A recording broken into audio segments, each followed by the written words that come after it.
Hello guys, welcome to another video in this React series. In this video, we are going to dive into the concept of conditional styling in ReactJS using a practical example. Conditional styling refers to the practice of applying different styles to a component or element based on certain conditions. As you can see in this practical example, initially the color of this button is gray, which is the color I set it for normal state. When I click on the button, it turns to green as its state changes to active. So here we are applying different CSS styles based on some of the conditions like states here, normal state and active state. So let's see how we can implement this one with a code.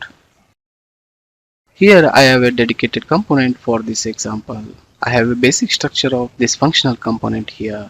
Currently there is no logic or any coding in this functional component. First thing here we need to do is we need to import useState hook from React library. This useState hook is used to manage the state of the isActive variable which we are going to use in this application.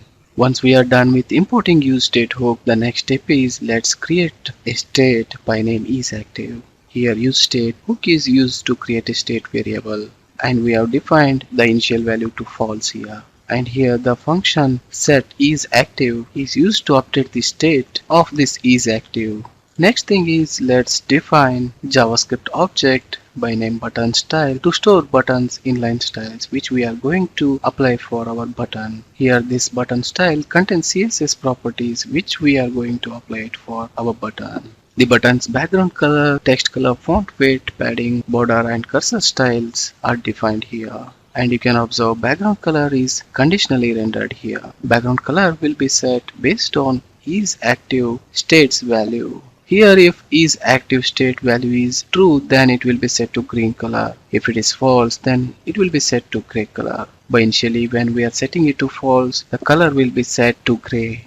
The next step is we need to define a function for handling the toggle button functionality. For that one, here I have defined a toggle styling function. Here this function toggles the isActive state's value.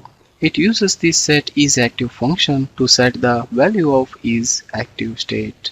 Here setIsActive function is a callback that takes previous state and return the opposite value on click of button each time. So we are going to use this function on click of a button. For that one, first let me add one button here. As we have already defined styles for this button here, let me add that style to this button. Next we need to define the event handler and call this function on click of that one. For that one, let me add one on click event, and on click of this one, toggle styling function will be called. And within this button we are going to add isActive state condition present state as a value itself. So the text content of this button is determined by the isState variable. It will display active when isActive state is set to true, and it will display normal when isActive state is set to false. That's it. Now save the file and go back to browser to preview this application. Now you can see as initial value of isActive state is normal, is false, normal text is appeared here, and the gray color styling is appeared, and the gray color styling is applied to this button. And similarly when I click on this normal button, the state of this button will change to active. So overall here we have a button, and here we have defined the styles for this button, and that is conditionally styling.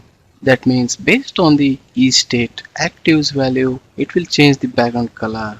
This is one of the simple use of conditional styling in ReactJS. Similarly, based on your requirement, you can add more styles and features to your applications. That's it guys for this video. Thanks for watching this. If you have any questions or want to see more tutorials like this, please let me know in the comments below. Don't forget to like, share and subscribe for more coding tutorials.